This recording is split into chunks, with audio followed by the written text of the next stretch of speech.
आपकी रिहाई होनी चाहिए। नमस्कार, आप देख रहे हैं लाइव टीवी इंडिया और मैं आपके साथ जुनैद अंसारी और बातचीत करेंगे। जिस तरीके से नफरती बयान कहा जा रहा था मुफ्ती सलमान अजहरी का, उसके बाद जो उनकी जो है गिरफ्तारी हुई, उसके बाद जमानत मिली, फिर गिरफ्तारी और एक और एफआईआर दर्ज हो चुका है। यानी राहत उनको अभी नहीं मिल रहा है। हालांकि कुछ लोग जो है प्रदर्शन कर रहे हैं कि उनको रिहा कर दिया जाए। तो पंडित मनमोहन झा गामा हमारे साथ, इनसे बातचीत करेंगे।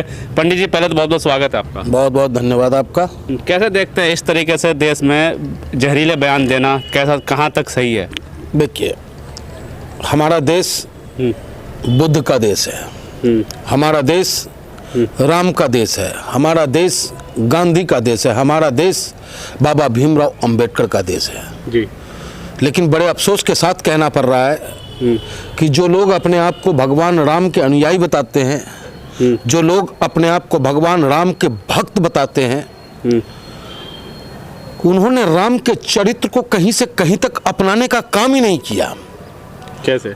क्योंकि मेरा राम सहिष्णु है, मेरा राम करुणामयी है, मेरा राम दयावान है, मेरा राम सबरी का जूठन बैर खाता है, मेरा राम गिलहरी को भी पुचकारता है और गुहराज को भी गले लगाता है, दलित आदिवासियों को भी साथ लेके चलता है। लेकिन जो लोग भगवान राम के नाम पर सत्ता और सिंहासन प्राप्त कर चुके हैं और भगवान राम के नाम पर ही राजनीति कर रहे हैं, वो लोग दूसरी तरफ नफरत बांट रहे हैं। इससे पता चलता है कि उनको सिर्फ और सिर्फ कुर्सी से प्यार है, अपने राजनीति से प्यार है, भगवान राम के चरित्र से उनको कोई लेना देना नहीं है। और जहां तक मुफ्ती सलमान अजहरी साहब की बात है, मैं आपसे खुले मंच से कहता हूं, भारतीय जनता पार्टी ने, एटीएस ने हिंदू समाज को गाली देने का काम किया, ना कि मुफ्ती सलमान अजहरी ने गाली दी हिंदू समाज को। क्या उन्होंने हिंदू शब्द संबोधित किया? मैं पूछना चाहता हूं, क्या मौलाना अजहरी साहब ने हिंदू समाज को कुत्ता कहा? नहीं कहा।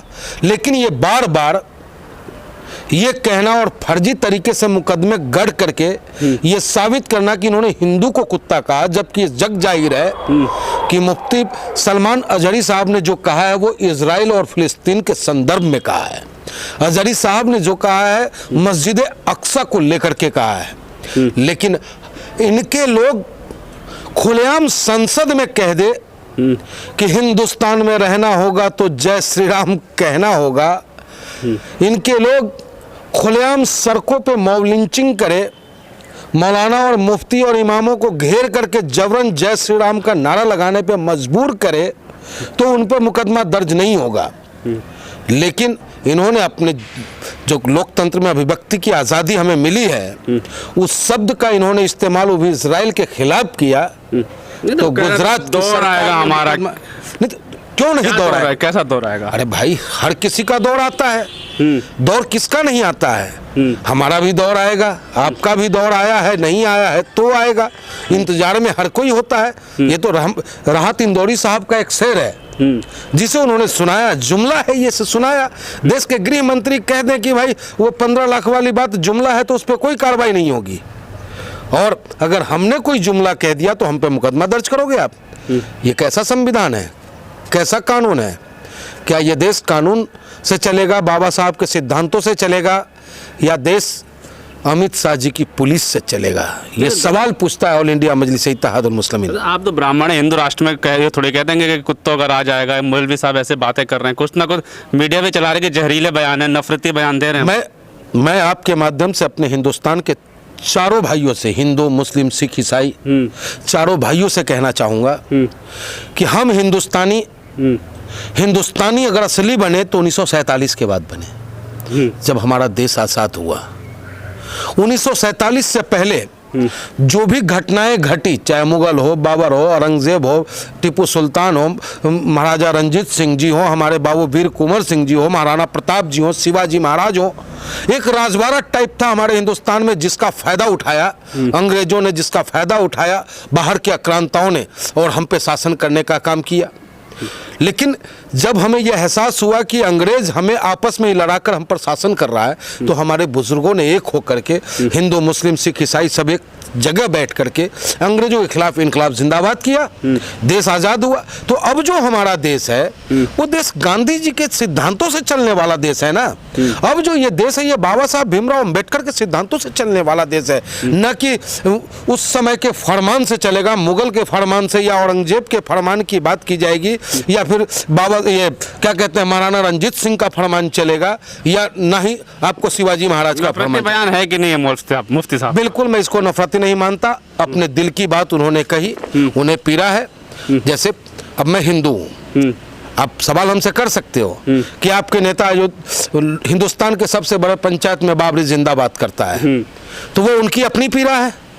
और मैं जय श्री राम कहता हूँ क्योंकि ये मेरा आनंद है, क्योंकि राम मेरे रग में बसता है। राम कोई आज तो आए नहीं है, आज अयोध्या में मंदिर बन जाने से ही राम जी तो है नहीं, राम तो सनातन है, सदियों से है, वो जीते मरते से राम है हमारे लिए। राम तो अभी लेकर आए ना, बीजेपी वाले लेकर आए। वो भाजपा का राम है, मेरा राम तो अनंत है, कण कण में व्याप्त है मेरा राम। आप में भी मैं अपने राम को ढूंढता हूँ, जितने भी ये साथी खड़े सब में मैं अपने राम को ढूंढता हूँ, इनमें भी राम बसता है मेरा।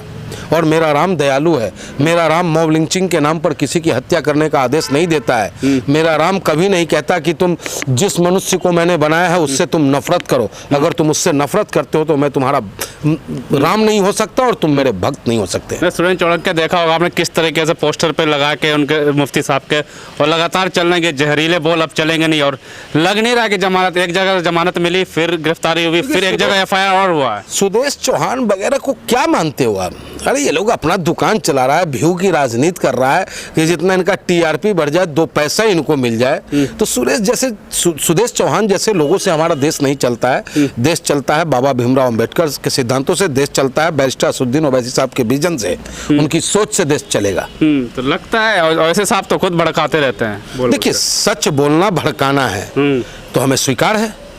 अगर हमारे पाँव में दर्द है तो मैं पाँव का दर्द बताऊंगा या सर का दर्द बताऊंगा, हमें ये बता दो। शरीर, भारत माँ का ये शरीर जो है, इस शरीर में किसी भी उंगली में अगर दर्द हो जाए हमें तो पूरे शरीर को महसूस होता है ना। उसी तरीके से इस हिंदुस्तान में रहने वाला, चाहे वो हिंदू हो, मुसलमान हो, सिख हो, ईसाई हो, वो सब के सब माँ भारती का संतान है। उसमें से किसी को भी पीड़ा होगी तो मेरी भारत माता रोती है, और मेरी भारत माता रोए ये हम ऑल इंडिया मजलिस इत्तेहादुल मुस्लिमीन कतई स्वीकार नहीं करेंगे। क्या लगता है राहत मिलेगी? क्योंकि लग नहीं रहा है, हालांकि कुछ लोग प्रदर्शन कर रहे हैं कि रिहाई कर दी जाए। देखिए, हम संवैधानिक रूप से प्रदर्शन करने का अधिकार है मेरा, और करनी भी चाहिए। अगर नहीं करोगे, जिंदा रहने का सबूत तो देना होगा ना आपको कि हाँ मैं जिंदा हूँ, और जिंदा आप तभी सबूत दे सकते हो जब उसके खिलाफ सही शब्दों में संवैधानिक रूप से उनकी गलत नीतियों का विरोध करोगे, और विरोध होना चाहिए। और बिल्कुल आपके माध्यम से मैं सरकार से भी मांग करता हूं, अपने देश के प्रधानमंत्री आदरणीय नरेंद्र मोदी जी से, अपने गृह मंत्री अमित शाह जी से मैं मांग करता हूं कि साहब, ये देश सिर्फ आपका नहीं है, ये देश सिर्फ मेरा नहीं है, न तेरा है न मेरा है, ये देश सबका है, न सोची समझी गई बात तो नुकसान सबका है। इसलिए हम सबको एक धागा में पिरोकर लेके चलने का काम, 100% होनी चाहिए। मुफ्ती साहब की रिहाई होनी चाहिए।